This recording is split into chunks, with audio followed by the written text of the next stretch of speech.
Hi, I'm Adam. Welcome back to Godot Game Lab. In this video, we'll implement the Campfire feature to our game. And to actually do this, we need something else, so the game becomes a bit more playable or user-friendly, which is having this little health indicator in our top bar system next to the goal values. So you can see that I have my current HP and my max HP visible at all times. So if I actually start to play a battle and lose some HP to these enemies, I not only see my HP below the player scene itself, but I also have the top bar information available at all times.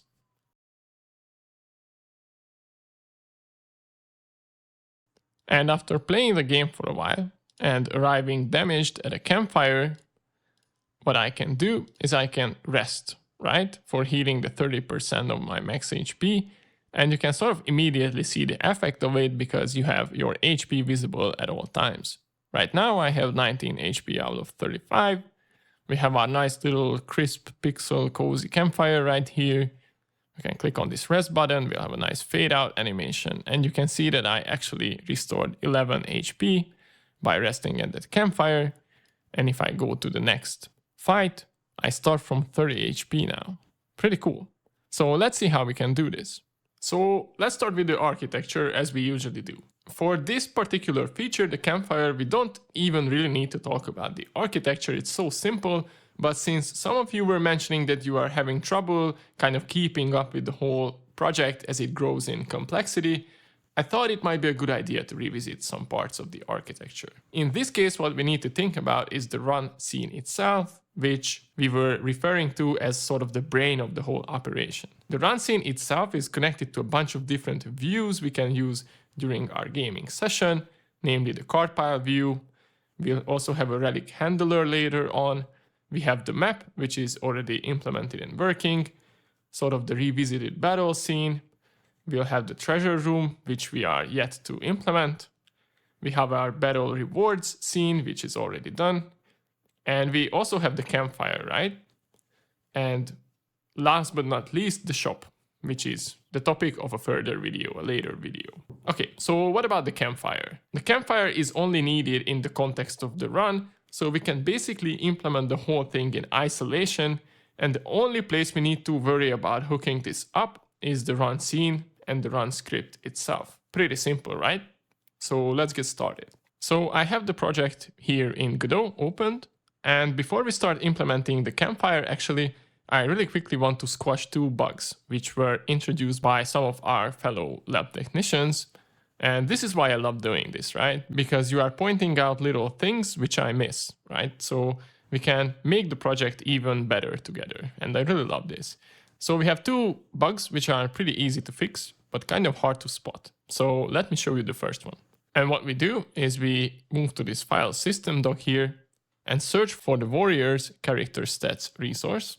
And if I scroll down, we have that here. So if I double click on it, you can see that we have a property under the gameplay data group, which says cards per turn. And let's click on the down arrow twice to make it that we only draw 2 cards in a turn. And if we run the game like this and go to a battle, you can see that we have 2 bats here which are attacking us. And unfortunately, my draw here is really unlucky, so I can't show you the bug. So let me just end my turn here. Perfect. So I drew 2 cards with the cost of 1 and I can play both of them. So if I play the attack card and play the defend card and end my turn, what happens is we go into a locking state in the game and we also have an error message in our debug console. So if I go over here, you'll see that we have an error message which says step tween started with no tweeners. So what's going on here? The bug itself is pretty simple. If I end my turn with no cards remaining, the game goes into a hard lock and I can't really do anything besides closing the game. So that's pretty bad, right? And we need to fix that. Let me show you how it's done. So what's going on here? Let's go to the script tab and search for playerhandler.gd by pressing Ctrl-Alt-O. And in this script, if we go all the way down to this discard cards function, this is where the problem lies. So what we do is we create a tween and then iterate through all the children of our hand node. The hand contains all the card UIs, which are the physical representations of our hand, right? All the cards we can play. And for each of those cards, we start to tweening them by calling all the methods needed related to discarding them. And after the tween finishes its execution, we connect an anonymous function to emit this signal that the player's hand has been discarded. But what happens is hand.getChildren returns an empty array because we no longer have any cards remaining. So the tween.finished signal never gets emitted because we are not tweening anything, right? And that's a pretty easy fix. What we need to do is to provide a safety check at the very top of this discard cards method. And what we do is we check if the child count of the hand node is equal to 0, meaning we don't have any cards in our hand. Then we can immediately emit this hand discarded signal and return from the function immediately. So this whole tween business never gets called when it's not needed, right? And that's really all we need to fix this bug. So let's save this player handler.gd with Control S and run the game again to test if it works or not. So if we go into a battle and play both of our cards here, I can end my turn and everything's working fine now. No error message in the debug console and no locking state in the game. I can still play even with 2 cards in my hand per turn. Pretty cool. Again, thanks for pointing this out in the comments. The other bug we have is pretty simple to fix too. I think it's even simpler than the previous one. But before we fix it, let's go back to the warrior resource by double-clicking on it, and let's set back the cards per turn to 4 to make the game easier to test. And if we run the game again, let me show you the other bug we have, which is about the map. So we have our map here, and I can scroll up and down to sort of view the whole map, right? And if I go into the battle by clicking on this little knife icon here, what happens is we transition to the battle scene, right? And we have our map like this. But what happens is if I start scrolling all the way up, even though I'm not in the map anymore, but I'm in a battle, you see if I win this, again, I kept scrolling up and up and up like crazy. If I win this battle and skip the rewards, you can see that the map will be at the very top, even though when I clicked on it, the map was right here. So the thing is, I can still scroll to navigate around the map, even though the map is hidden and I'm in a different view. So that's a problem we need to fix, and it's a pretty easy one. Let's close the game for now. And since I have my run scene open here, I have the instantiated map scene as well. I can just click on the script icon to go straight to the map's script. And what happens here is that in the input callback function, we always change the map no matter which screen we're in. So I think probably the easiest way to fix this is to provide a safety check, right? And one way to do this, if you think about it, is to use the visibility of the map. Why? Well, because we have 2 methods called showMap and hideMap. And for example, when we go back to the map from a battle, we call this showMap method in the run script, which calls show, which toggles the visibility of a node from false to true, right? And vice versa, when we go to a battle from our map, we call the hideMap method, which calls hide, right? And it sets the visibility of the map node itself to false. So we can use this to provide a safety check in the input callback. So if we go back here, we can add a new line and we can say if not visible, return. And that's it. So when the map is hidden, this will be true because it's not visible, and we can return from the function so we don't pick up the scroll down and scroll up events and don't change the camera at all. And that's it really to change the map. So we can save this with Control S and run the game again to test it. I'm here in my map, click on this battle right here, and I can start scrolling all the way up, even though you can see it, I'm scrolling like crazy. And after winning the battle and skipping the rewards, you can see that no matter how long or how far I scroll with the mouse wheel, the map remains in the same position, because now we can't really change the camera like we used to. Perfect. So by squashing these 2 bugs, we can move on to actually implementing the Campfire. But again, I want to thank you for pointing these out. Please comment down below if you know some issues we have with the game so we can fix it together. If you like my content, please consider checking out my Ko-fi page where you can donate one time or become a member and get early access to all my content and videos. With those bugs out of the way, we can actually start implementing the Campfire. And this will be a nice change in the tempo of the whole course or season because we were doing some heavy lifting with the map generation algorithm, creating the battle pool. So this will be a nice chill video where we just sit around the cozy campfire and do some visual stuff, which is easier to implement than all these code heavy things we were doing. So we already have our kind of placeholder campfire, right? So we need to open that up and change up a couple of things. And to do so, just press Ctrl-Shift-O and search for campfire.tscn. And this scene, this placeholder scene, looks pretty boring as of now, so let's change this whole thing up. First of all, we have a lot of stuff. We no longer need this color rect because we'll use a gradient, which looks a bit better in my opinion, so we can delete this node by pressing delete. The VBox container can stay, but let's rename things to keep them a bit more tidy. So click on this VBox container, and we can rename this to UI, change the label by double clicking on it. We can call this title, and also change the button to something like rest button.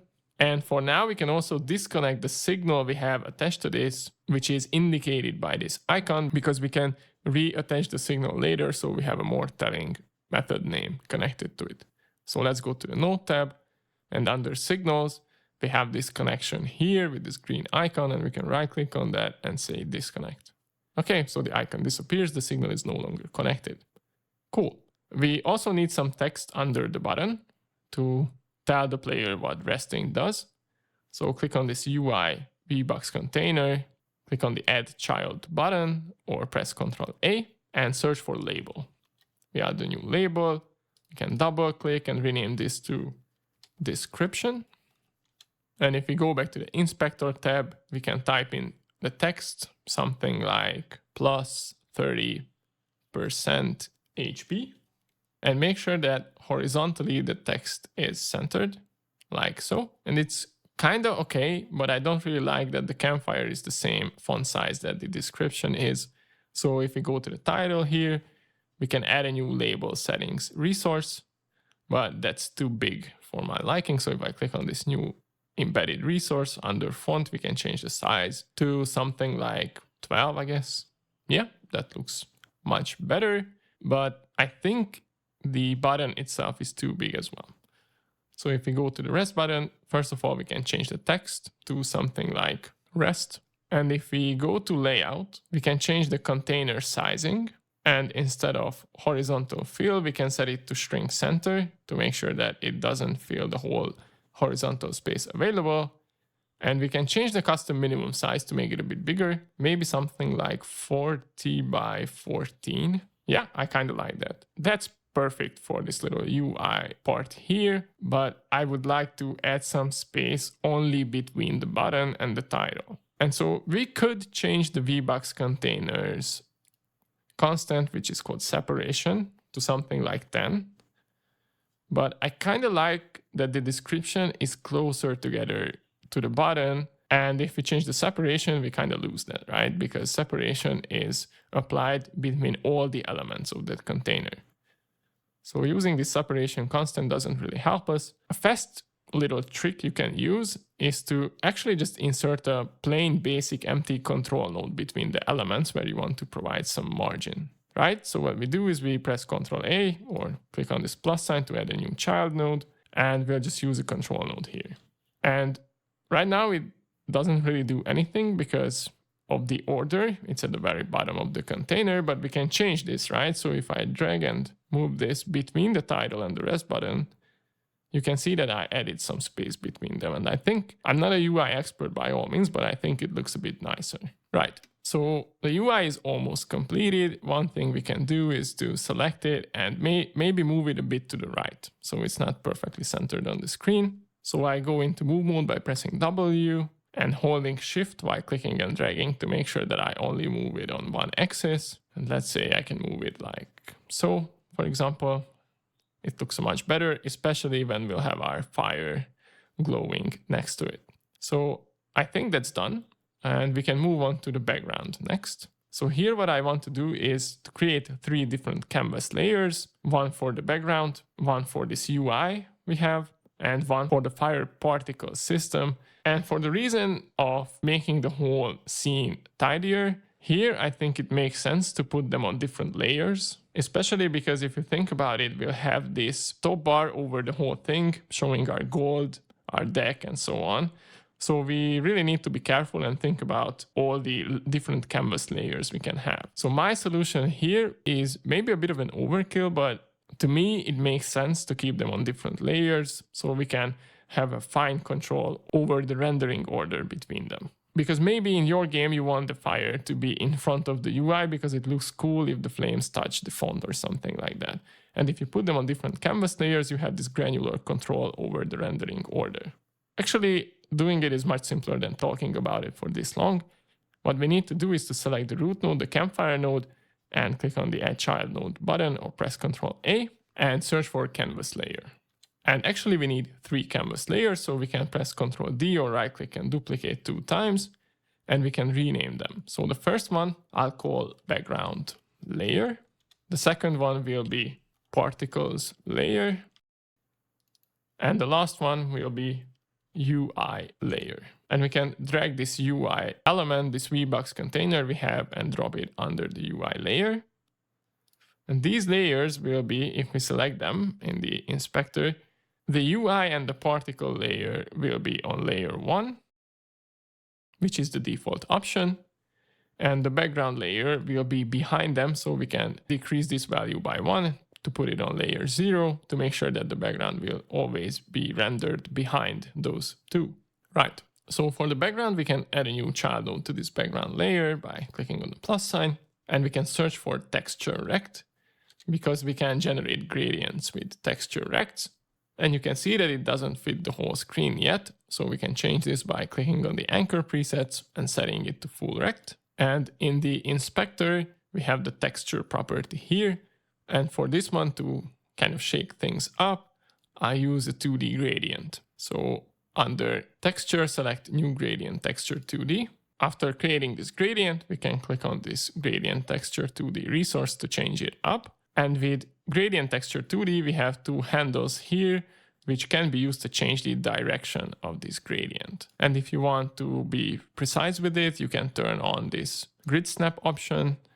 And since we have 64 by 64 here, I can change the grid size to be 8 to make sure that it's compatible. And I can take the first handle and move it all the way to the half of this top side of the square, and the other one to the bottom half. So it's a gradient which goes from up downwards, right? And I think for a change it looks really nice, but we also want to change the colors. So click on this gradient here, and the black starting color is perfectly fine. And I want to use a dark brown for the endpoint instead of this white. So if I click on this little handle here and then the square next to it, we can change the color. And here I'll just use this dark brown color. And it looks much nicer already. And I can sort of play with these handles and turn the top more black or make the gradient more dark if I want to. I think something like this looks really nice. So that's perfect for our background. One thing we can also do is we can rename this texture rect by double clicking on it, and we can call it background. Right. So we still have a kind of big fish to fry, which is the particles themselves generating this sort of nice cozy pixel fire. So that's what we'll be doing next. And with particles in Godot, you have 2 options right now. We have GPU particles and CPU particles. So the main difference between them is in terms of rendering. GPU particles are rendered by, you guessed it, the GPU, and CPU particles are rendered by the CPU. So what's the point of having 2 different ones, right? It's really a visual thing, so it makes sense that it's rendered by the GPU. What's the point of having a CPU one, right? Well, it's for lower end mobile devices mainly, or really old PCs, because older mobile devices don't really have that much GPU power. And also in older PCs, the GPU usage or availability or capabilities are really limited. So in those cases, you might want to use the CPU instead, but that just really depends on your target platform. I would say for 90% of the time, you're better off with GPU particles, especially because those were rehauled in newer Godot versions. So there are more VFX features available in the GPU particles, and the dev said that CPU particles won't be updated anymore, so it has a feature freeze. So if you're a VFX guy and you want to go for fancy particles or nice visual effects, I recommend sticking to the GPU particles 2D node. Okay, so let's see how that works. We need to select the particles layer, canvas layer, and add a new child to it, and search for GPU particles 2D. Okay, so after adding this node, we have a warning here, node configuration warning, which says there's no material attached to this. And basically, I could devote a whole video to creating particles, but since I'm not a VFX expert by any means, I think you can find much better resources instead of me trying to teach you something which I'm not that good at myself. So if you're interested in VFX and visual effects, maybe I can link some interesting videos downstairs and you can check those out. But for now, we can create this nice little simple fire effect, which I can show you how to do. So first of all, we can bump up the amount of particles emitted from 8 to something like 128, for example. One thing we need to do is under texture, press load and go to the art folder, and we have this line.png which we can use. We use that for the dashed map lines, but we can reuse that as a particle as well. So double click on this and you can see that we have a little line texture appearing there. Also under time, we can set the lifetime of the particles from whatever we like. I found that for this fire effect, 1.5 seconds looks kind of nice. And that's all we really need to set here. The main thing we need to do is to create a process material because we still have that warning. And this is the resource where we can set a bunch of different stuff which you can play around with. So click on this arrow here and add a new particle process material. And you can see that instantly something happens because those lines keep pouring down like crazy. Okay, so if we click on this, we have a bunch of different options to choose from here. The first thing we need to check is under particle flags to make sure that Z rotation or moving is disabled because we're in 2D, and that's perfectly fine. Then the next one is spawning the particles. So if we go to spawn and position, the default spawning emission shape is a point, right? And we want to change that. We want to make it bigger so all the different particles can be spawned at random locations inside a different shape. Instead of point, we can use a sphere, for example, and we can change that sphere's radius from 1 to whatever we like. I experimented with it and 25 seems to work nice. And you can already see the difference, right? They're not spawning from the same point. They have like this sphere, this 25 pixel radius sphere where the particles can spawn. Another thing we want to do is to angle these lines so they look a bit better. So under spawn angle, we can change the angle minimum to something like 60 degrees, and you can already see what that does. And the angle maximum to like 120. And you can see that it sort of has this little arc between 60 and 120 degrees. And it kind of looks more interesting, more fire-like already. Another thing we can change is the velocity when the particles spawn. So under spawn velocity, we can change the spread, which you can see is the initial direction range, right? So we can go from 25 degrees towards -25. And I think for this fire to be a bit more concentrated, something like 10 works a bit better. And we can set the initial velocity as well. So the initial speed, kind of what they're moving with. And I've bumped this up to 50. Right? That looks a bit better, but the direction is off, right? Because they are kind of going towards the right. And it looks more like a waterfall than a fire. So under velocity direction, we can change this to make sure that on X we have 0, so it doesn't go sideways. And on the Y we can have -1 to make sure that it goes upwards. And it's already looking a lot better, but gravity keeps pulling it down. So the final thing we'll need to do is to turn off the gravity so they can go kind of upwards. So in the spawn section, we don't have to change anything else, so we can collapse this. And under accelerations, we can start with the gravity itself. So if we expand gravity, we can change this from 98 to actually 0. And if you change it to 0, you can already see that it kind of starts looking like a fire, right? Which is exactly what we want. But what's really boring about this is that they have the same speed, all the particles. So we can give an acceleration to it, so it looks a bit more organic. So under linear acceleration, we can set it to a random value between, I used 15 and 25 here. And you can see that the particles become sort of faster towards the end. But also, it's not really realistic because the end particles of a raging fire should slowly start slowing down, right? And this is called damping. So if you like that effect, we can go under damping and set again a random damping value between a min and the max value. For this, I've used 20 and 50. And you can see that it looks a lot more concentrated now. And all the fire particles start out pretty fast. They accelerate, but towards the end of their lifetime, they start to slow down a bit. And I think it looks nicer. Then finally, to kind of sell the effect, we need two more things. We need a scale curve over their lifetime so we can change the size of the particle, right? So they can start out being smaller, reach their peak, and as they move upwards or towards the end of their lifetime, they can start scaling down again. And then we also can kind of do the same with the color. So let's start with the scale. We need to go to display and scale first.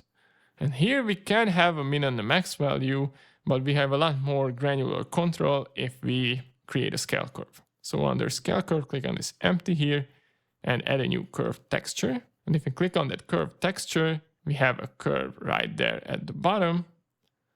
And 1 means scale max and 0 means 0 in this case. So what we can do is we can add a new point by clicking here and we can drag that first point downwards.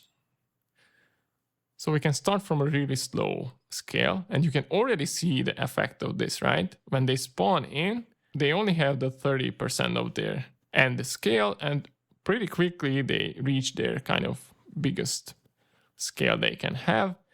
And we can do the same at the end. So I again left click to add a new point somewhere around 80% of their lifetime. And we can drag this down, right? So they slowly scale down. Something like this. Cool.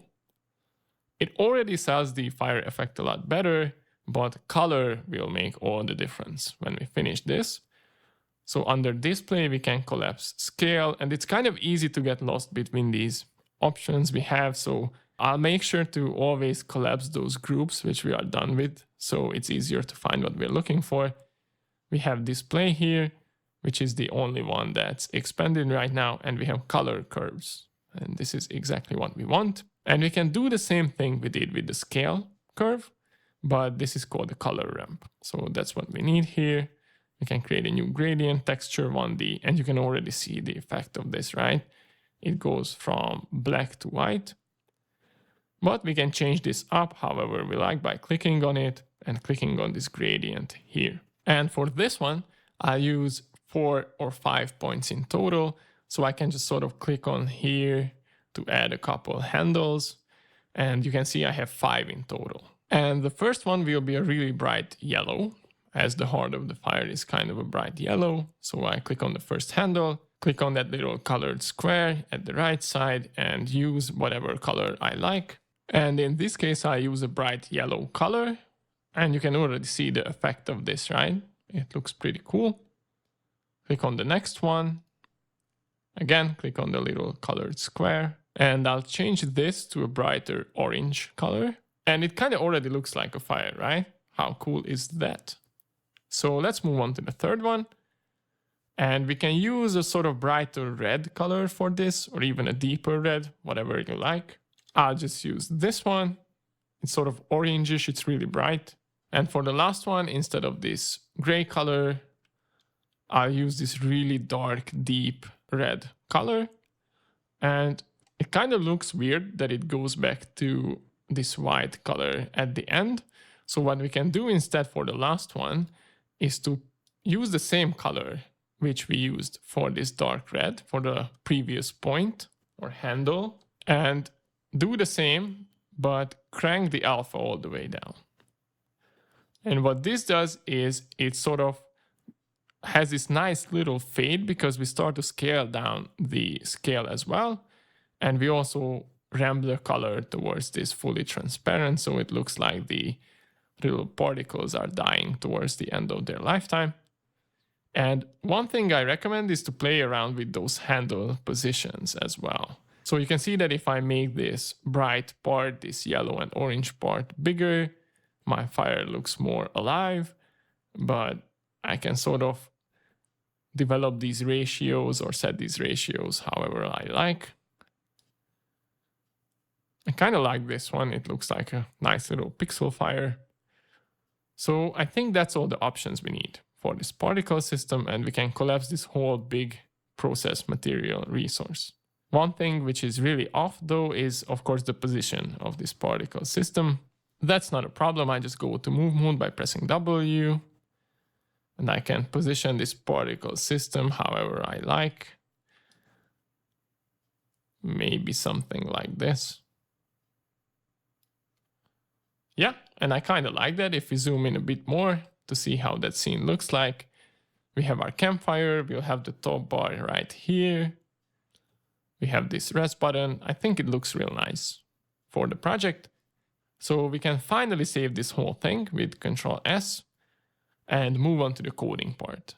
We already have a script attached to the campfire, so if I click on it to open it up in the script editor, you can see that we have basically nothing in there besides this connection, which we already kind of disconnected, right? Because we have no signal icon here. So we can delete this. And before actually implementing the code itself, to avoid typos, we can connect the rest button's press signal together. So if we select the rest button node here and go to node and signals, we can double click on the pressed signal and connect it to the script. So we have this rest button pressed name generated for us to avoid any typos if you try to follow along with the code. And one thing I also forgot is that we need an animation player, because when we click on the rest button, we don't want to leave that scene instantly. So what I came up with is we have a nice slow little fade out animation as we rest, and then we go back to the map. And for this, we need an animation player node as well, which we don't have yet.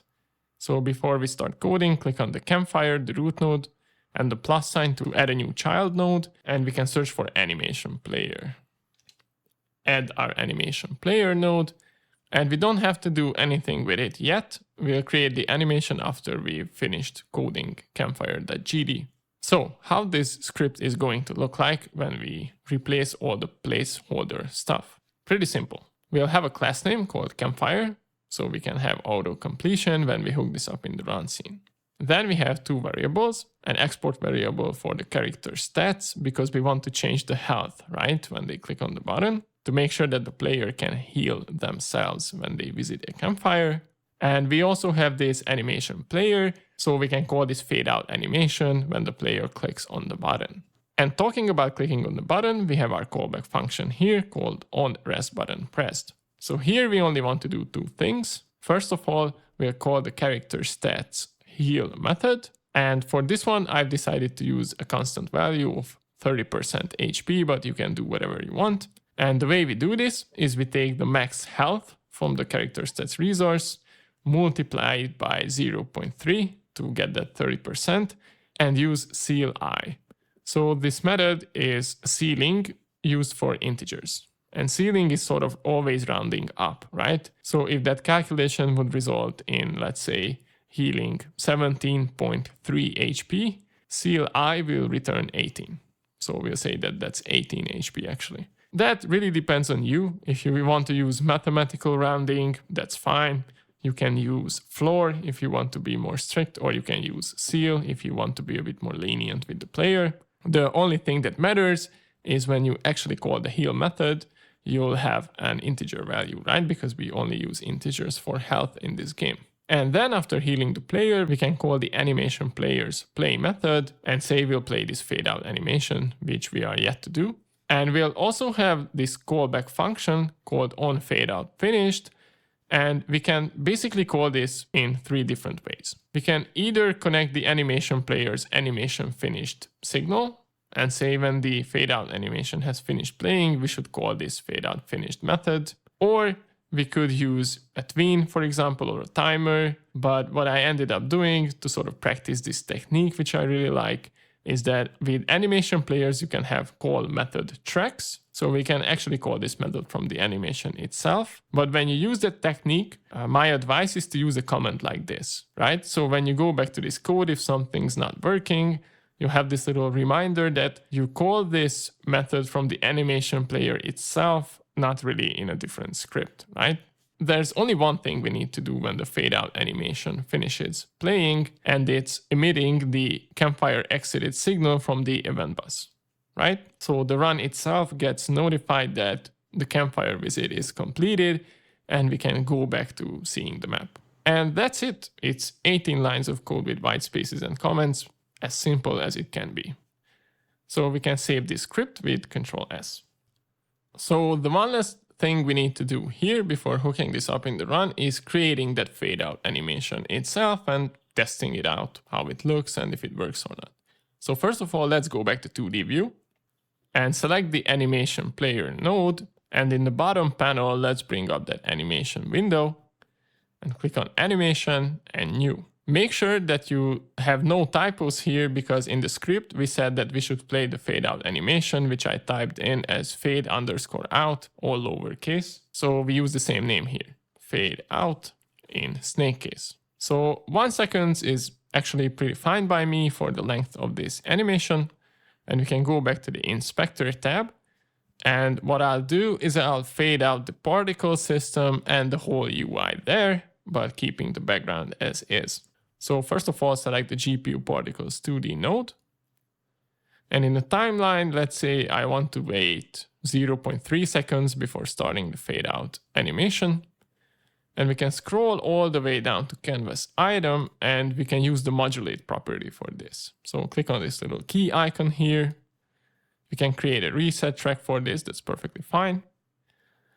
And I can go to like 0.8 seconds or something like that, change the modulation to a full transparent one, and click on this key again, right? And we can see how this looks like. Nice, but it's kind of boring, I think. It's very linear. So what we can do is we can click on this arrow here and change the interpolation mode to cubic. And what I also like to do is select this transparent key here at 0.8 seconds. And you can change the easing. We only have a curve here, but if you right click on this, you can select some presets. And I like an ease in for this one, I think. So if we take a look at it now, yeah, it looks a bit more interesting with the easing and the cubic interpolation. I kind of like that as it eases in towards the end of the transparency there. And we kind of need to do the same for the UI. So let's go back to 0.3 seconds, select this UI node here, and we do the same under visibility, add a key for the modulate property, create a reset track for it, go to 0.8 seconds, change this to a fully transparent modulation, add a new key, change the interpolation mode, and I'll use the same easing for this to make sure it's uniform by right-clicking on it and selecting ease in. Right, so the animation looks like this. I kind of like that. I think it looks nice, but you can play around with the animations and use whatever you like. But one thing we need to make sure is to actually call that method. If you remember, if I go back to the script tab, see we have this method here, which is called nowhere in our project. But we said that the animation player will call this at the end of the fade out animation. And to do so, we need to add a new track by selecting this button here and saying we'll use a call method track. And here we have to select a node which we want to animate, which means the node where we want to call a method. So we have this script attached to the Campfire node, the root node. So we select that one. And if we scroll down, you can see that we have our new track here.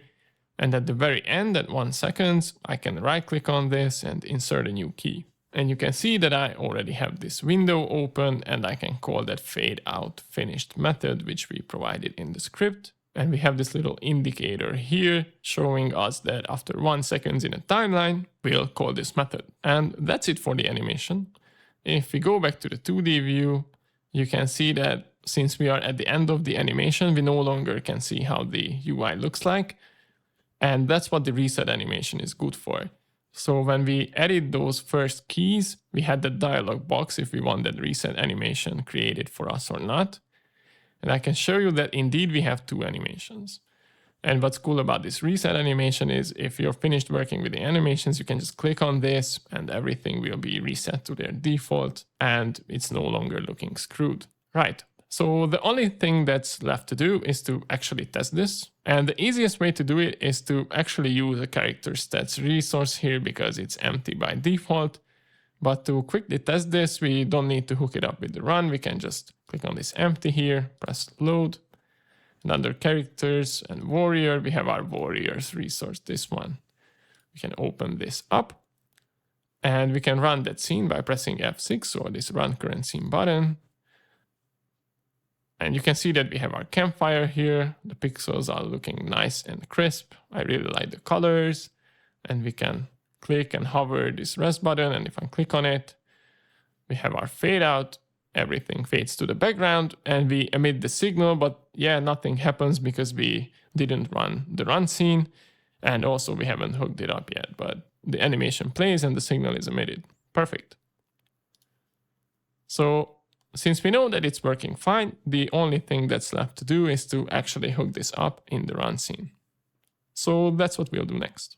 Fortunately, it will be pretty simple. So the first thing to do is to press Ctrl+Shift+O and search for run.tscn if you don't have it open. And then in the scene tree itself, we don't really have to do anything. We have to change the script. So let's click on the script icon to open it up in the script editor. And if we go to our map exited callback, this is where we sort of decide what happens if we go to whatever room type, right? So for the battles, we have that battle room entered, same for the boss, but all the other ones are kind of placeholders and they simply do one thing, which is calling this change view method and changing to the appropriate scene. But this is no longer enough. Why? Well, let's go to the change view method and I'll tell you why. So what we do here is we instantiate that scene, add it as a child to the current view node and hide the map, right? And that's perfectly fine if that specific view or scene doesn't have any dependencies. Because if it does, then we have to inject those dependencies, right?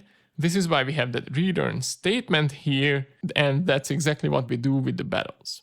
So if we go to our battle room entered method here, you can see that we call this change view method still the same, right? But we actually store that returned battle scene and inject those dependencies here and here.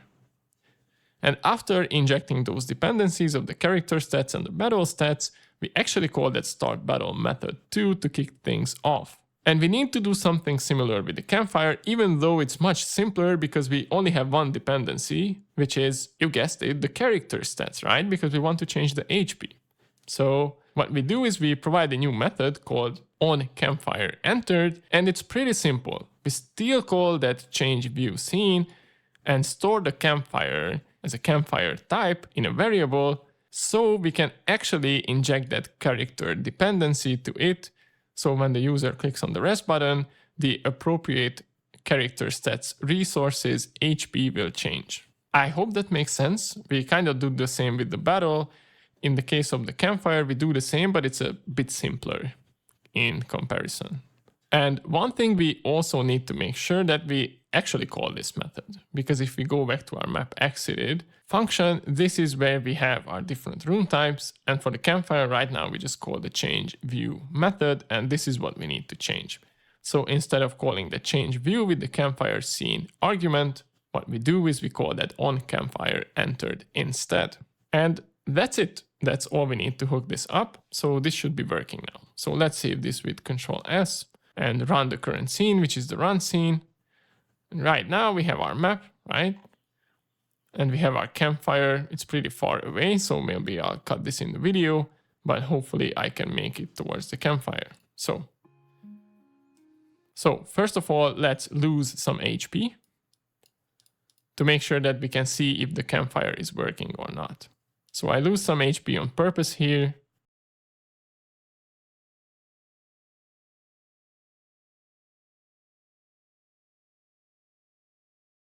So it was a close one, but I survived with 2 HP actually. So if we go to the campfire, I have 2 HP and our max HP is 35. So the 30% of that will be somewhere around 10 HP. So in theory, I should have somewhere between 12 and 15 HP when we rest.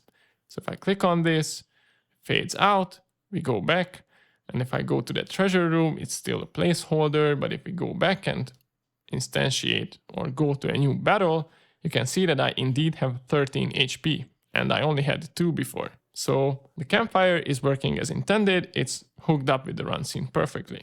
But we still have some work to do because it's pretty hard to keep track of your health, right? It would result in a much better user experience if we can check our HP always, right? In the top bar maybe. This is how it works in Slay the Spire, by the way. You have this information available to you at all times. And maybe we can do something similar, right? We can display that HP next to the gold right there. So this is what we'll do next. So the last thing we want to do in this video is to actually create some sort of UI in the top bar so the player can see their health at all times. And that's a bit tricky because we can certainly implement that as a new feature, just like we did with the gold UI, right? It has its own different scene and we've handled everything we wanted to, so you can always see your gold. And yes, we can certainly do a new scene and do it this way and it works. But it's always a good thing to stop for a second and think about what we already have in our project. Because if you think about all the pieces we have, we can already see the HP of the player, right? And we can also see the HP of the enemies.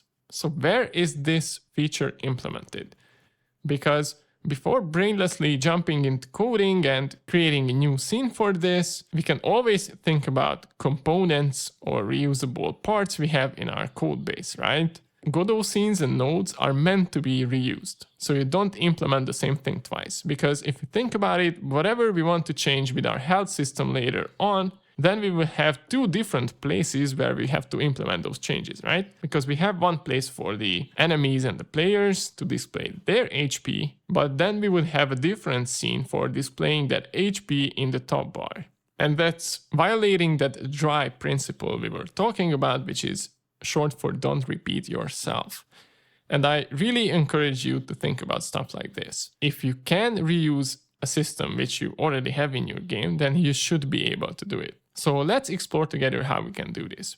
So first of all, where is our current HP visualization or display implemented? Well, let's open up the player scene, for example, because the player has HP, right? So press Ctrl-Shift-O and search for player.tscn. Okay, so if I zoom in, you can see that we have this little UI right here.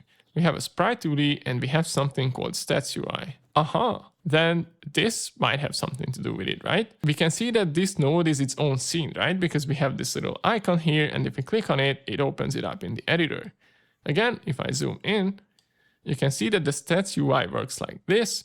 We have 2 HBox containers, one for the block and one for the health. Right. We can also peek at the script. So if I click on the script icon, we can see what we have here. It's pretty basic. We have 4 already variables for the labels and the HBox containers, and we have a method called updateStats, which receives a stats resource and sets the appropriate labels and decide that the block and the health should be visible or not, right? If it's greater than 0, then it should be visible. If it's not, it can be hidden. Pretty cool, but we have a problem. For displaying the HP at the top bar, we don't really want to use the block. Block is only interesting during a battle, right? But HP isn't. Your HP is a very important resource in a game like Slay the Spire. We kind of have a problem here. We can't really reuse the stats UI in this version because it deals with block and we don't really want to deal with block. And also for the HP display at the very top, we don't just want to display the current health because it's also crucial to know what your maximum health is, right? It might look like that, okay, then we definitely need a new different scene for this. Yes, the two look very different, but they're not that different from each other. So maybe you can pause the video and think for a solution yourself, how we can solve this problem so we only have one place to deal with the health. But what I ended up thinking of is we can take this whole part of the stats UI, which is dealing with health, create a separate scene from this, right? It's a minor refactor, and you see that as the project grows in complexity, refactoring things gets scarier and scarier. They always say that it grows exponentially. So whenever you need to change something in the existing systems, the later on you're with the project, the more costly it becomes to change things. And that's certainly true to an extent, but this is a problem we can kind of counter by using good design principles, which what this course is aiming for. So you'll see that even though this looks like a kind of big of a refactor, right? Because this system was created very early on in the project. We haven't touched it for a very long time, and you'll see that we have to do it now as the project grows in complexity. But hopefully you'll see that I spend more time talking about this actually than implementing the change itself. So you can see that our design is pretty solid because making a change like this is not that big of a deal for us. So why don't we do it? The first thing we need to do, we go back to 2D view and right click on this whole health portion of things and click on Save Branch as Scene. And under Scenes and UI, we can save this as something like health_ui.tscn. And you can see what happens, right? It collapses this whole thing and we have this icon here indicating that this is now an instance of a scene, namely our health scene. So we can click on this to open this up as its own scene. And we have our HBox container here. And what we need to do is pretty simple. First of all, we can rename this from health to health UI to make sure that the scene's name or the root node's name reflects the file name as well. And since we want to be able to display the maximum health too, what we can do is we can take this health label and duplicate it by pressing Ctrl-D or right-click and duplicate. And we can also rename this from health label 2 to something like max health label. And what we can do with the text is we can say something like out of with a little slash character, and we can say something like 4 out of 14 to test this. And I kind of like how this looks. So this is what we want to display for the top bar, right? We want the health and the maximum health next to it, but not the block. With this health UI component or scene of its own, we can easily do that. But you could ask, hey, Adam, we have a problem here because I don't really want to display maximum health for the player or the enemies in my game. It might be a good idea to do so, but you also might want to decide that, okay, I don't really need that information. Here in this game, I actually don't want to display the max health for one really practical reason.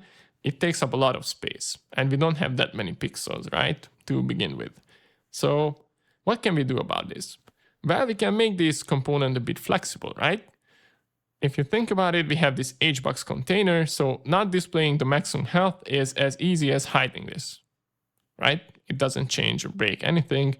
For the enemy and the player scenes in the battle, we can just hide this label. And for the top bar, where we do need that maximum health information, what we need to do is we need to display this label. So when we attach a script to this, we can export a Boolean variable, a checkbox, which we can set to either true or false. True if we want to display the maximum health and false if we don't. It's as easy as that. And with that refactoring, we solve all the problems we had, right? We only have one health component and we reuse that both in the stats UI and both in our top bar in our run scene. But for this to work, we need to attach a script to this scene. So click on the attach script. HealthUI.gd is perfectly fine, and we can use that object empty template to make sure that we don't have any auto-generated code. Press create to create this new script, And let's see what we need to do here. So this refactor is pretty simple. We don't really have much to do here. First of all, we'll have a custom class name called health UI, so we can have auto completion for this scene. Then we have an export variable for that checkbox I was talking about called show max HP. Then we have two already variable references to the two labels we have, one for the current health and one for the maximum health. And we'll have an update stats function with the same name. Actually, we have in that stats UI script, pretty similar. We have a stats resource, which we'll call when the stats change, and we can update the information accordingly. In this case, we change the health labels text to the current available health for that unit or enemy or player or whatever. For the max health label, we change it to a slash and then insert the maximum health of that same unit. And remember, we have the checkbox as an export variable, and we can set the max health labels visible property to have the same value, right? If we want to show that max HP in the top bar, this will be true. If we don't want to show it in the battle, this will be false. Pretty cool. That's all we really need for the health UI, so we can save this by pressing Ctrl S. And now we have two things to do, basically. One is to fix the stats UI, because it's no longer working, right? Because we extracted this whole health UI to its own scene.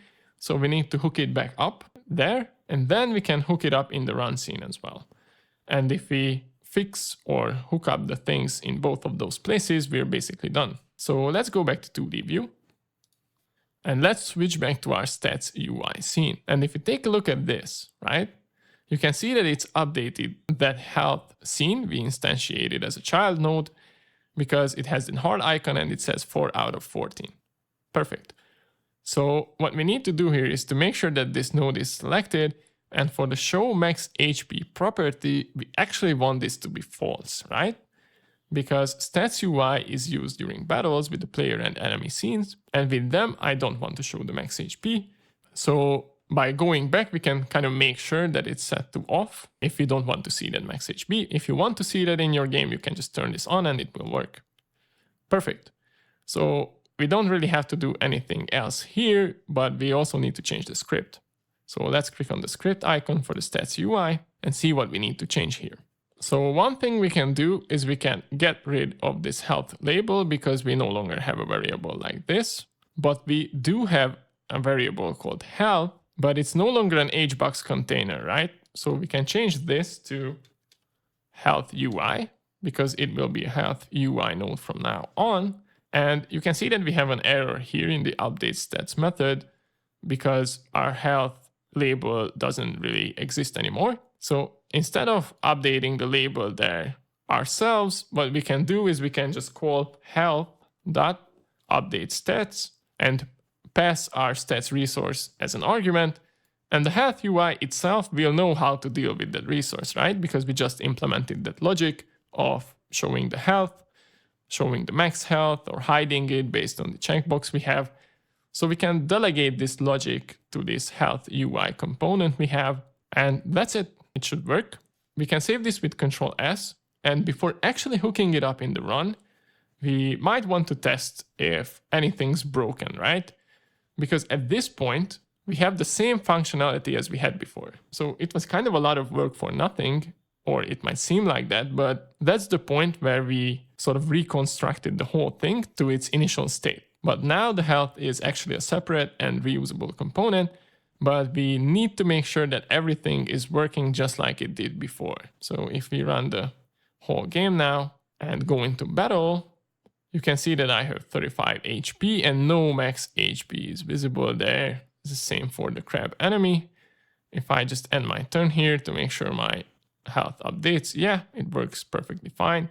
I can damage the crab, and you can see that the whole thing is still working as intended. There's nothing really changing here. I still have my 28 HP for the next battle as well. So everything seems to be working. There's no error messages. So our refactor was pretty simple, straightforward, and we didn't break anything in the game. Perfect. That's absolutely what we wanted. And the last thing to do is to reuse that health UI component or scene for our run as well at the top bar. So the first part is hooking this up in the run, right? In the scene tree. So I can just close a bunch of open scenes here by hovering over them and pressing the mouse scroll to quickly close them. Go back to 2D view for the run and go to our top bar here. Let's see how the structure is implemented here. We have our background, which is a color rect right there. And we have an HBox container called bar items, right? And we have our gold UI, we have a placeholder here, which sort of occupies all the remaining space. And we have the deck button at the very end. So for this game, I want the health UI to be next to the gold, actually preceding it. So the health should be the first one to be visible here. So what I do is I select the bar items node, click on the instantiate child scene button or pressing Ctrl+Shift+A, and I can search for health UI. And you can see instantly that by adding this new child node here, this scene, we have our functionality, right? Because we have our heart icon, we have the 4 out of 14 and all. But the ordering is not that good because we want it to be the first one. So we can just drag and drop this under bar items in the first place. And it's perfect. It's looking perfectly fine. But before we can continue, let's not forget that we have the checkbox we can set. And for this one, I actually do want to show the max HP, right? That's what we were talking about. So let's not forget to check this checkbox. And to make it easier to sort of initialize this from the run script, we can right click on the health UI itself and access it as a scene unique name. So it's easier to provide as an on-ready variable. And that's it. Hooking this up is this easy. We only need to change a couple of lines of code to make sure that it actually shows the character's current max and current HP. So click on the script icon for the run and let's see what we need to change here. So the first thing we want to do is to actually grab an on-ready variable reference to that health UI so we can have access. It's pretty easy to do.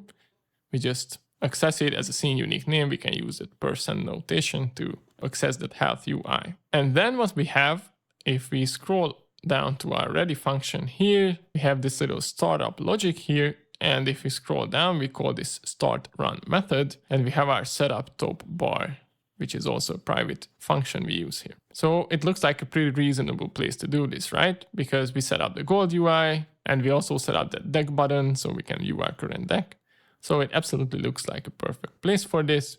So we can click on that setup top bar method. And indeed, the first thing we do here is to inject the dependency for that gold UI. So here, setting up that health UI is pretty simple too. What we do is we connect our character's stats changed signal to the update stats method we have in our health UI and actually bind the character stats resource to it to make sure that the health UI has access to that information. And then what we do is we actually call this once after connecting that signal because we want to initialize it once, right? And the stats changed signal only emits when we actually do have a change in the stats, but not when we initialize it. So we call it once to make sure that we have the updated information, and that's all. We just connect one signal to the health UI's update stats method and call it once to make sure we have the information. 3 lines of code and we're finished. So if we save this and run the game, it's already looking so much better from the player's perspective because we always have information about our current HP and our max HP as well. So if we play the game for now, let's see, I use a defend card here and I start losing HP and you can see that both of those health UI instances update accordingly, which is pretty cool. I can actually kill those enemies now. I have 24 HP and after collecting the rewards, I can still see where I'm at in terms of HP and I can keep fighting all these enemies. And after arriving to a campfire, look how much better the whole interface and game feels. I go into a campfire, you can see that I have 16 HP out of 35. And if I click on the rest button, you can immediately see the effect of resting in that campfire. And I think the game is much more playable with this information available. So hopefully you've learned something in terms of refactoring and changing these big complex systems because the game is starting to be pretty big in terms of complexity, but we still have those different manageable chunks and we can change those systems pretty easily. So one thing you need to make sure is that you actually understand the game's systems and you can keep track of all the different responsibilities, which I know can be daunting after a time, but it might be a good idea to coming back for the architecture overview, which we do at the beginning of the seasons from time to time to make sure that you have a thorough understanding of the whole game and the systems we have. So that's it for this video. Thank you for watching and I'll see you in the next one. Bye bye.